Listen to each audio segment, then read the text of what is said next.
केशवराव भोसले नाट्यगृहाला लागलेल्या आगीच्या घटनेला आज 1 वर्ष पूर्ण झालं। 8 ऑगस्ट 2024 रोजी रात्री 9:15च्या सुमारास या नाट्यगृहाला आग लागल्याची माहिती सगळीकडे पसरली।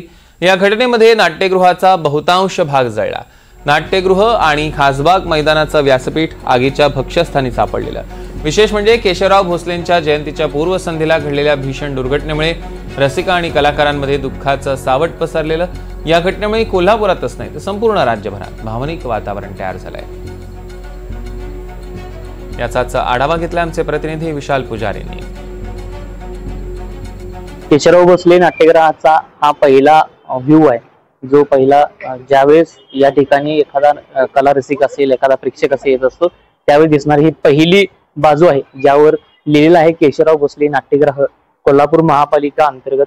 हे संपूर्ण नाट्यगृहाचा कार्यभार जो आहे तो चालतो। खरं तर ऐतिहासिक असा या नाट्यगृहाला दर्जा आहे, त्यामुळे या सगळ्या नाट्यगृहाचं काम सुद्धा सध्या महापालिके अंतर्गत आणि संपूर्ण कामाची आढावा सुद्धा तितक्याच महत्वाच्या पद्धतीने घेतली जाते।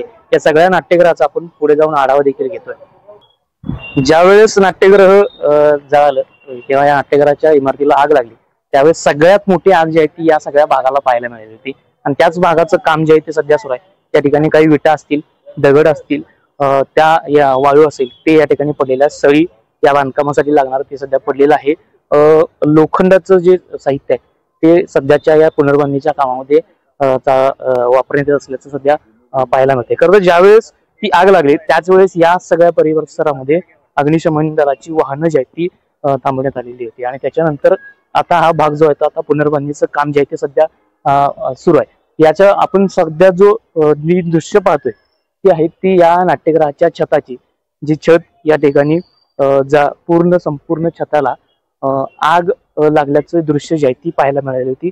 याच्यावर सुद्धा काही भाग जो आहे तो लाकडी जी साहित्य होतं ते जळालेलं होतं आणि या बाल्कनी असतील त्या सुद्धा संपूर्णपणे आगीच्या भक्ष्यस्थानी सापडलेल्या होत्या आणि यामुळं संपूर्ण नाट्यगृहाला अगदी झपाट्यानं आग जी आहे ती लागल्याचं पाहायला मिळालेलं होतं। सध्या ही सगळी दृश्य जी आहेत ती आपण नाट्यगृहाची पाहतो। याच्या पाठीमागचा आपण भाग सध्या पाहून त्याच्यानंतर पूर्ण केशवराव भोसले नाट्यगृहाच्या आतमधला भाग जो आहे जे काम खऱ्या अर्थानं सुरू आहे ते आपण पाहू। पाठीमागे देखील आपण जाऊ।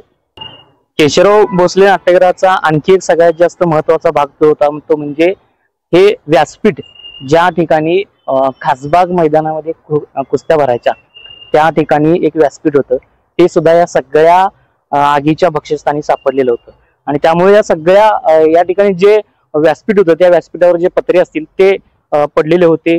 जवळपास रात्रभर या ठिकाणचं जे छत होतं या खासबाग मैदानाच्या व्यासपीठाचं ते सुद्धा जळून खाली पडत असताना सकाळची सुद्धा दृश्य पाहायला मिळाली होती। त्याच्यानंतर आग जी आहे ती झपाट्यानं वाढली। ज्या ठिकाणी आग लागली असं सांगण्यात आलं तेच हे पहिलं ठिकाण होतं जिथून ही आग पसरत गेली असं सांगण्यात आलं। खरं तर याच व्यासपीठाच्या समोरच्या बाजूला जे आपण सध्या जर पाहायचं झालं तर एक मोठं असं मैदान आहे कुस्तीचं, ज्या ठिकाणी देशभरातून कुस्तीपटू जे आहेत ते या ठिकाणी कुस्ती खेळत होते। त्यामुळे या खासबाग मैदानाला विशेष असं महत्व असल्याचं पाहायला मिळतं। जर सध्या पाहायचं झालं तर याच व्यासपीठाचं काम सुद्धा सुरू असल्याचं पाहायला मिळतंय, ज्या ठिकाणी या ठिकाणी काही पिलर जे आहेत ते उभं करण्याचं काम जे आहे ते सध्या सुरू आहे। समोर देखील आपण व्यासपीठाचा भाग जो आहे तो आपण पाहतोय, ज्या व्यासपीठामध्ये सुद्धा आग जी आहे ती पसरलेली होती आणि ज्याच्यामुळे काही भाग जो आहे तो जो नुकसान झालेलं होतं त्याचं देखील थोड्या प्रमाणात काम जे आहे ते सुरू असल्याचं पाहायला मिळतंय। वैशिष्ट्य म्हणजे केशवराव भोसले नाट्यगृह या नाट्यगृहाला 1 वर्ष पूर्ती झाली, तर काम अद्याप सुरू आहे।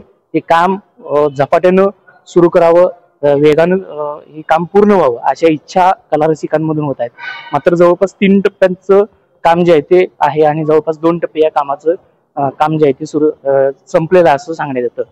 हे काम लवकरात लवकर पूर्ण होऊन एक नवं पुन्हा एकदा तेच जुनं केशवराव भोसले नाट्यगृह मात्र नव्या रूपामध्ये पाहायला मिळेल असं महापालिकेकडून सांगण्यात होतं। मात्र कला रसिक असेल, प्रेक्षक असतील ते या केशवराव भोसले नाट्यगृहाची आतुरतेनं वाट पाहत असताना पाहायला मिळतात। विशाल पुजारी, NDTV मराठी, कोल्हापूर। तर या संदर्भामध्ये कोल्हापूरच्या महापालिका अधिकाऱ्यांनी नेमकी काय माहिती दिली आहे बघूया।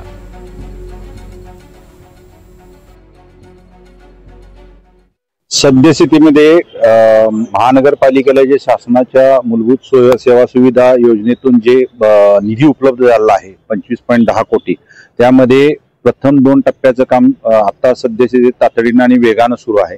त्यापैकी पहिल्या टप्प्याचं जे 7.35 कोटीचं जे काम होतं, ज्याच्यामध्ये पूर्णपणे ढासळलेली जी इमारत आहे त्या इमारतीच्या भिंतीचं चारी बाजूच्या काम करणं, त्याचबरोबर रूफ वर्क, ट्रसेस, त्याचप्रमाणे स्टेजवरचं आता पूर्णपणे रुफिंगचं काम बसून झालेलं आहे।